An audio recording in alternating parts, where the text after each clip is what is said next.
Time coder here. Components का part 2 लेकर आ चुके हैं और लास्ट वीडियो में हमने टोस्ट तक देखा था। आज की वीडियो में हम बाकी सेक्शंस को देखने वाले हैं, तो चलिए वीडियो को स्टार्ट करते हैं। तो सबसे पहले हम बात करने वाले हैं टाइपोग्राफी की, और इसमें हमें पहला कंपोनेंट जो मिलता है वो मिलता है टेक्स्ट का, और इसको भी हम इंपोर्ट करवा सकते हैं चाकरा यूआई रिएक्ट से। और इसके अंदर हम सिर्फ टेक्स्ट के कंपोनेंट यूज़ करके हम टेक्स्ट यूज़ कर सकते हैं, और इसमें हम डिफरेंट उसको स्टाइलिंग दे सकते हैं। पहला प्रॉप जो है हम फॉन्ट साइज़ दे सकते हैं, और इसमें हमें कुछ इसके चाकरा यूआई के कुछ डिफ़ॉल्ट फॉन्ट्स मिलते हैं जिसमें हम वैल्यूज़ दे के चेंज कर सकते हैं, 6x1, 5x1, 4x1, और ऐसे ही जो भी आप साइज़ देना चाहते हैं वो आप यहाँ से दे सकते हैं, सिर्फ उसको फॉन्ट साइज़ का प्रॉप पास करके। इसके बाद सेकंड कंपोनेंट हमारे पास आता है हेडिंग का, और जैसे कि आपको पता होगा HTML में हमें हेडिंग से कंपोनेंट मिलते हैं, H1 से लेकर H6 मिलते हैं। इसमें हमें जस्ट एक हेडिंग का कंपोनेंट मिलता है, और उसमें हम प्रॉप्स पास करके अपनी हेडिंग को साइजिंग दे सकते हैं डिफरेंट, सिर्फ एक साइज़ का प्रॉप पास करके, और उसमें हमें डिफरेंट वैल्यूज़ मिल जाती हैं, 4x1, 2x1, 3x1, extra large, medium, small, हमें सारे प्रॉप्स मिल जाते हैं, हम उसको चेंज कर सकते हैं। तीसरा कंपोनेंट हमें मिलता है हाईलाइट का, और इसके अंदर अब एक ही कंपोनेंट हमारा इंपोर्ट होता है जो कि है हाईलाइट, और चाकरा यूआई रिएक्ट से इंपोर्ट होता है ये। और इसको यूज़ करना काफ़ी सिंपल है, हमें जस्ट एक हाईलाइट का जो कंपोनेंट है वो यूज़ करना है, और उसमें हम जो भी कंटेंट लिख दिया हमने, जो कंटेंट लिखना चाहते हैं हम, और जिस वर्ड को या जिस लाइन को हम हाईलाइट करना चाहते हैं उसको हमें क्वेरी के प्रॉप में पास कर देना है, और हमारा वो जो भी हमारा लेटर होगा वो इस तरीके से हाईलाइट हो जाएगा। इसको फिर हम डिफरेंट स्टाइलिंग दे सकते हैं, कलर दे सकते हैं, और पैडिंग जो भी देना चाहें हम वो दे सकते हैं। इसके अलावा अगर हम किसी हेडिंग को हाईलाइट करना चाहते हैं तो उसको भी तरीका सिंपल है, हमने हेडिंग का कंपोनेंट यूज़ करना है, फिर हाईलाइट का कंपोनेंट यूज़ करना है, और जो भी अंदर हमने उसमें लिखा कंटेंट वो हमारा एक तो हेडिंग का साइज़ देंगे, वो हमारा कंपोनेंट हेडिंग बन जाएगा, और फिर जिस वर्ड को हम हाईलाइट करना चाहते हैं उसको हम क्वेरी के प्रॉप में पास करके उसको हाईलाइट कर सकते हैं। उसके बाद हम चलते हैं अपने नेक्स्ट सेक्शन में जो कि है ओवरले, और उसमें हमें पहला कंपोनेंट जो देखने को मिलता है वो मिलता है अलर्ट डायलॉग का। इसमें हमें टोटल 7 कंपोनेंट्स देखने को मिलते हैं, और इन सबकी डिटेल्स यहाँ लिखी हुई है, आप इसको भी पढ़ सकते हैं। मतलब इसकी पहले मैं आपको एक एग्जांपल दिखा देता हूँ कि ये हम यूज़ क्यों करते हैं। जब हम कोई एक तरह से पॉपअप दिखाना चाहते हैं एक यूज़र को, तो उसके लिए हम यूज़ करते हैं अलर्ट बॉक्स के लिए। जैसे अगर देखें, मैं अगर इस पर क्लिक करूँ तो एक पॉपअप आया हमारे सामने कि आप कस्टमर डिलीट करना चाहते हैं या नहीं। इस तरीके से हम इसको यूज़ करते हैं पॉपअप के लिए, ताकि अलर्ट के एक तरह से अलर्ट हमारा शो हो यूज़र को। इसके बाद नेक्स्ट कंपोनेंट हमें मिलता है ड्रॉवर का, और ड्रॉवर में हमें टोटल 7 कंपोनेंट्स देखने को मिलते हैं, बॉडी, फुटर, हेडर, और ये सब चीज़ें मिलती हैं हमें। इसको भी हम यूज़ कर सकते हैं। मैं आपको इसकी एग्जांपल दिखा देता हूँ। इसमें होता ये है कि जब हम कोई यूज़र को कोई इनपुट लेना चाहते हैं अगर, या हम मोबाइल व्यू में अपना साइड बार दिखाना चाहते हैं, मोबाइल व्यू में मेन्यू बार दिखाना चाहते हैं, तो उसके लिए हम इसको यूज़ कर सकते हैं। देखिए, अगर मैं इस पर क्लिक करूँ ओपन पे, तो एक तरह से हमारा राइट साइड से ड्रॉवर खुला, और फिर वहाँ पे हम सर्च बार दी हुई है, कुछ भी अपनी मर्ज़ी से हम डेटा शो करवा सकते हैं। इसकी और भी एग्जांपल्स हैं कि आप इसको कहाँ से शो करवाना चाहते हो, तो उसको भी हम एज अ प्रॉप पास करके उसकी हम प्लेसमेंट दिखा सकते हैं। अगर मैं टॉप करूँ तो ओपन करूँ, फिर ये टॉप से ओपन होगा, राइट करूँ तो फिर ये राइट से ओपन होगा। इसी तरीके से हम डिफरेंट प्रॉप्स पास करके इसको हम प्लेसमेंट दे सकते हैं इसकी। और हमें यहाँ पे और भी एग्जांपल्स मिल जाती हैं। देखिए, अगर मैं क्रिएट यूज़र को क्लिक करूँ तो हमें पूरा एक इंटरफेस मिल गया जहाँ पे हम यूज़र से डिफरेंट इनपुट ले सकते हैं। इसके लिए हम ये यूज़ करते हैं। इसके बाद नेक्स्ट ऑप्शन हमारे पास आता है मेन्यू का, और मेन्यू तो हम उसके लिए जो हम मेन्यू बार होती है, हमारा नैव बार होता है, उसमें हम अगर ड्रॉप डाउन शो करवाना चाहते हैं तो उसके लिए मेन्यू यूज़ करते हैं, और उसमें भी डिफरेंट हमें कंपोनेंट्स मिल जाते हैं, उन सबको यूज़ कर सकते हैं हम। इसकी अगर मैं एग्जांपल्स दिखाऊँ तो देखें, एक्शंस लिखा हुआ है, इस पर क्लिक किया मैंने तो हमारे पास ये मेन्यू खुल गया। इसको हम यूजुअली मेन्यू बार में यूज़ करते हैं, ड्रॉप डाउन के लिए यूज़ करते हैं, और इस पर भी डिफरेंट हम प्रॉप्स पास कर सकते हैं। इसको हम होवर पे होवर पे खोले तो उसके लिए हम इसको डिफरेंट प्रॉप्स पास कर सकते हैं। तो मैं आपको एक एग्जांपल्स दिखाऊँ, और तो इसमें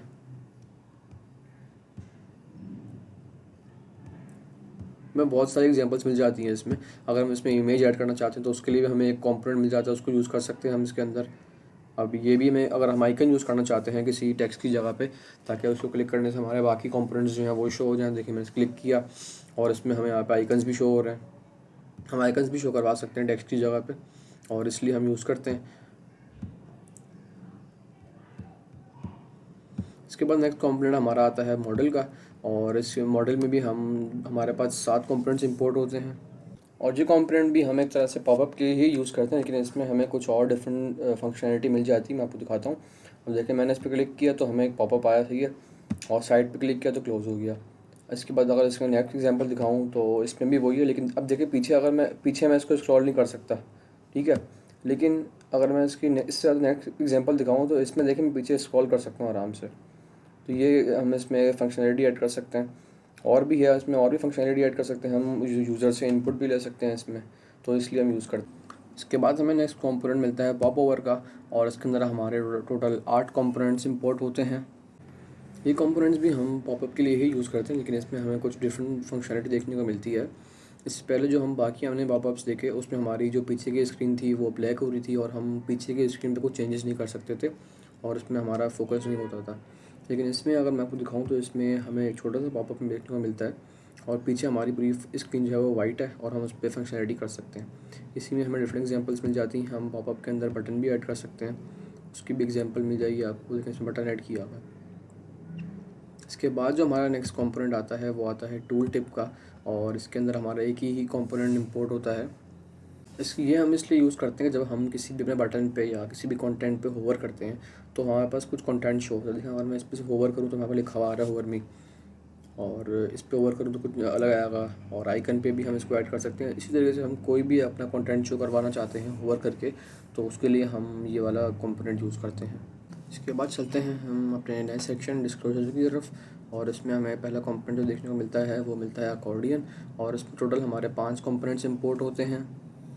अपने देखे होंगे काफ़ी वेबसाइट्स में अकॉर्डियंस देखने को मिलते हैं, जिसको हम एक तरह से ड्रॉप डाउन ही होता है ये भी, और इसमें हमें डिफरेंट डिटेल्स देखने को मिल जाती हैं, और हमारा कंटेंट जो है वो ड्रॉप डाउन में शो होता है। अगर मैं इसे क्लिक करूँ तो हमें ये नीचे इसका कंटेंट शो हो रहा है, लेकिन इसको दोबारा क्लिक करने से क्लोज़ नहीं हो रहा।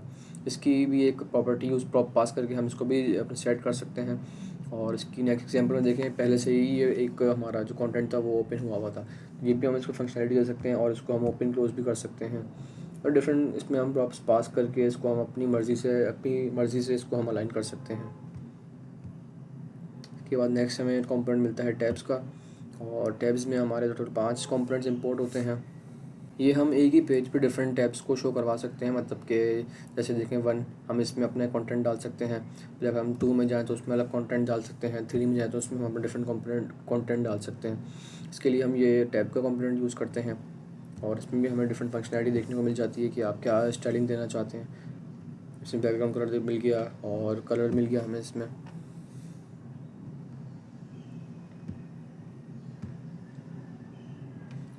इसके बाद हमें नेक्स्ट कंपोनेंट देखने को मिलता है विजुअली हिडन का, और इसमें हमारे 2 कंपोनेंट ही इंपोर्ट होते हैं। अगर हम अपना कोई कंटेंट हिडन रखना चाहते हैं, या सिर्फ हम चाहते हैं कि जब हम जो कोड लिख रहा है, जिसने कोड लिखा है सिर्फ वही समझ में आया उसको कि हमने क्या पे कुछ एंटर किया, कुछ डिटेल्स ऐड करना चाहते हैं, तो उसके लिए हम ये कंपोनेंट यूज़ करते हैं विजुअली हिडन का। और देखिए इसमें चेक मार्क लिखा हुआ है, लेकिन वो कंटेंट हमारा शो नहीं हो रहा है यहाँ पे, तो इसलिए हम ये वाला कंपोनेंट यूज़ करते हैं। इसके बाद नेक्स्ट कंपोनेंट जो है हमारा अब नेक्स्ट सेक्शन स्टार्ट हो गया हमारा नेविगेशन का, और इसमें हमें पहला कंपोनेंट देखने को मिलता है ब्रेड क्रम्ब का, और इसके अंदर हमारे टोटल 4 कंपोनेंट्स इंपोर्ट होते हैं। अगर आपको पता हो, जब हम डिफरेंट पेजेस पे नेविगेट करते हैं, हम राउट्स बनाते हैं, फिर सब राउट्स बनाते हैं, तो अब हमें ये पता कैसे चले कि हम कौन से पेज पे खड़े हुए हैं और वो पेज हमारा कौन से फोल्डर में रखा हुआ है। तो उसके लिए हम ब्रेड क्रम्ब यूज़ करते हैं। देखें जैसे ये अभी हम होम के अंदर एक फ़ोल्डर है डॉक्स का, और उसके अंदर एक फ़ाइल है हमारी ब्रेड क्रम्ब की, हम उसमें खड़े हुए हैं, और उसके लिए हम ये ब्रेड क्रम्ब का कंपोनेंट यूज़ करते हैं। और इसमें भी हमें काफ़ी सारी स्टाइलिंग देखने को मिलती है, तो इसमें हम बीच में डैश भी ऐड कर सकते हैं, स्लैश भी ऐड कर सकते हैं, और इसी तरीके से हम और भी अपनी मर्ज़ी से स्टाइलिंग दे सकते हैं उसको। इसके बाद नेक्स्ट कंपोनेंट हमारा आता है लिंक का, और लिंक में 2 कंपोनेंट्स हम इंपोर्ट करवा सकते हैं, एक लिंक है और एक एक्सटर्नल लिंक आइकन है। लिंक का तो आपको सबको पता ही होगा कि हम सिंपल लिंक करवाते हैं किसी भी वेबसाइट पर। अगर हम उसको लिंक करवाना चाहते हैं, कोई भी हम राउट उसमें ऐड कर सकते हैं, उसके लिए हम लिंक यूज़ करते हैं। उसमें हमें सिर्फ एक पास करना होता है ref का लिंक प्रॉप, और फिर हम अपनी राउटिंग करवा सकते हैं उसमें। और एक्सटर्नल लिंक आइकन में मदद से हम अपना आइकन ऐड कर सकते हैं इसके अंदर। इसके बाद नेक्स्ट कंपोनेंट हमारे पास आता है लिंक ओवरले का, और इसमें हमारे पास 2 कंपोनेंट इंपोर्ट होते हैं, एक है लिंक बॉक्स और दूसरा है लिंक ओवरले। अच्छा, अब अगर हम अपने पूरे बॉक्स पे हमने एक बॉक्स बनाया है और पूरे बॉक्स में हम लिंक ऐड करना चाहते हैं, तो उसके लिए हम ये लिंक बॉक्स और लिंक ओवरले का कंपोनेंट यूज़ करते हैं। तो देखें अगर मैं इस पर होवर करूँ तो हमारे पूरे बॉक्स पे लिंक ऐड हुई हुई है, तो उसके लिए हम लिंक बॉक्स यूज़ करते हैं। और लिंक ओवरले के अंदर हम अपनी प्रॉपर्टी डिफाइन कर सकते हैं कि जहाँ जिस पेज पर हम राउटिंग करवाना चाहते हैं तो हम वो उसमें लिंक ऐड कर सकते हैं href की मदद से। इसके बाद नेक्स्ट कंपोनेंट हमारे पास आता है स्किप नेव का, और इसमें हमारे पास दो कंपोनेंट इंपोर्ट होते हैं। और अगर मैं आपको किसी एग्जांपल दिखाऊं तो इसको हम यूज़ करते हैं अगर हम अपना कोई कंटेंट स्किप करना चाह रहे हैं तो उसके लिए हम यूज़ करते हैं। मैं आपको उसकी एग्जांपल दिखाता हूँ। तो हम ये इसका तरीका यूज़ करने का, और अगर हम चलते हैं इसकी लिंक पे और अगर मैं इसके आगे से स्किप नैव रिमूव कर दूँ और एंटर कर दूँ तो फिर हम एक अपने मेन पेज पे आ गए। और अब हम जैसे ही मैं टैब को क्लिक करूँगा तो यहाँ पे आ रहा है स्किप टू कंटेंट, और इसके पीछे हमारी लिंक ऐड हुई है, कोई भी लिंक ऐड कर सकते हैं इसके पीछे। अगर मैं इस पर क्लिक करता हूँ तो हमारा जो कंटेंट है मेन वो स्किप हो गया इससे। इसके बाद हमारा नेक्स्ट कंपोनेंट जो है वो हमारा नेक्स्ट सेक्शन स्टार्ट हो गया मीडिया एंड आइकन्स का। और इसमें हमें पहला कंपोनेंट देखने को मिलता है अवतार का। इसमें हम 3 कंपोनेंट्स यूज़ कर सकते हैं इंपोर्ट करवा के। और इसकी अगर मैं आपको एग्जांपल दिखाऊं तो हम इसको ऐसी एज आ इमेज यूज़ करते हैं अवतार में, लेकिन इसमें हमारी इमेज इस टाइप से आती है, राउंडेड इमेज आती है हमारी। जैसे हम अपना कोई एक प्रोफाइल ऐड करना चाहते हैं, इसमें हमारी डिटेल्स हो तो उसमें हम अपना अवतार यूज़ कर सकते हैं। और इसमें हमें एक और कंपोनेंट मिलता है अवतार बैज और ग्रुप का। इसमें हम पीछे नेम की प्रॉपर्टी से हम पीछे नेम शो करवा सकते हैं कि अगर हमारी इमेज लोड नहीं हुई तो उसी जगह पे हम नेम भी शो करवा सकते हैं, और इसमें हमारे जो इनिशियल्स हैं वो शो होंगे। और इसमें और भी एग्जांपल्स हैं। इसमें हम डिफरेंट अपने एवटार को डिफरेंट साइजेस दे सकते हैं, स्मॉल, लार्ज।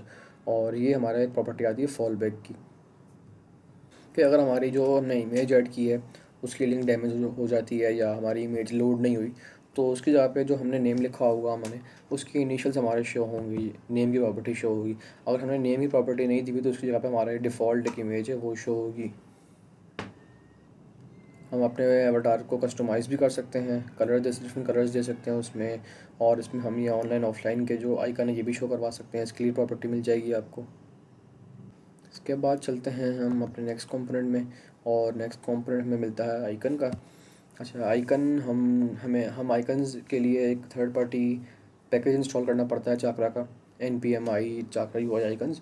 और उसकी मदद से हम फिर डिफरेंट आइकन्स यूज़ कर सकते हैं। जस्ट इंपोर्ट करवाना है आइकन को हमने, और उसको हम कंपोनेंट की तरह उसको आइकन को हम यूज़ कर सकते हैं। ये हमें नीचे लिस्ट मिल जाती है जो आइकन हमें बिल्ट इन मिल जाते हैं चाकरा के अंदर। ये सारे आइकन्स हम यूज़ कर सकते हैं इंपोर्ट करवा के जस्ट। इसके बाद नेक्स्ट कंपोनेंट है हमारा इमेज का। और इमेज के बारे में आपको पता ही होगा कि हम सिंपल इमेज अगर यूज़ करते हैं, चाकरा UI का कंपोनेंट यूज़ करते हैं इमेज का, तो उसमें हमें कुछ प्रॉपर्टीज़ देनी पड़ती हैं। SRC प्रॉपर्टी देनी पड़ती है और ऑल्ट की प्रॉपर्टी देनी पड़ती है। और हम अपने बॉक्स को साइज़ भी दे सकते हैं, इसकी एज आ इमेज साइज़ दे सकते हैं, अपनी इमेज को रेडियस दे सकते हैं डिफरेंट, और फॉल बैक दे सकते हैं कि अगर हमारी इमेज लोड नहीं हुई तो वहाँ पे हम कौन सी पिक्चर शो करवाना चाहते हैं तो उसके लिए हम फॉल बैक SRC की प्रॉपर्टी यूज़ कर सकते हैं और उसकी जगह पे हम फॉल बैक यूज़ करवा सकते हैं। इसके बाद चलते हैं हम अपने लास्ट सेक्शन की तरफ जो कि है अदर, और उसमें हमें फर्स्ट कंपोनेंट जो मिलता है वो मिलता है क्लोज़ बटन का। क्लोज़ बटन हम अपने मेन्यू को क्लोज़ करने के लिए यूज़ करते हैं, और इसमें हमें एक आइकन मिल जाता है क्लोज़ करने वाला, और इसको भी हम डिफरेंट साइजिंग दे सकते हैं। और जब हम अपनी वेबसाइट को रिस्पॉन्सिव करते हैं तो मोबाइल व्यू में हमारे पास जो हमारा मेन्यू होता है उसको हम क्लोज़ करने के लिए बटन यूज़ कर सकते हैं। नेक्स्ट कंपोनेंट है हमारा पोर्टल का, और इसमें हमें एक ही कंपोनेंट इंपोर्ट करवाते हैं।